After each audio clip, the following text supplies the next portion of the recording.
জ্যৈষ্ঠের প্রথম দিনেই গুটি জাতের আম দিয়ে রাজশাহীর বাজারে আম নামানো শুরু হয়েছে।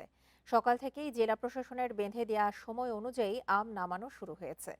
জেলা কৃষি সম্প্রসারণ অধিদপ্তরের তথ্য মতে 2025-26 অর্থ বছরে রাজশাহী জেলায় আম উৎপাদনের লক্ষ্যমাত্রা ধরা হয়েছে 2,43,995 মেট্রিক টন, যার বাজার মূল্য 780,68,00,০০,০০০ টাকা।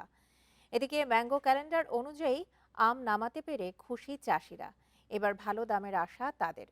সময়সূচি অনুযায়ী আগামী 22শে মে নামানো হবে গোপালভোগ ও লক্ষণভোগ, রানী পছন্দ নামবে 25শে মে এবং হিমসাগর বা খিরসাপাত 30 মে।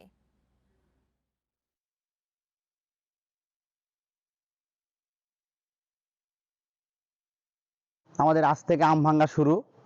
আমাদের রাজশাহীতে এবার আম ব্যাপক হয়েছে। আমাদের এবছর আম ফলন ভালো হয়েছে।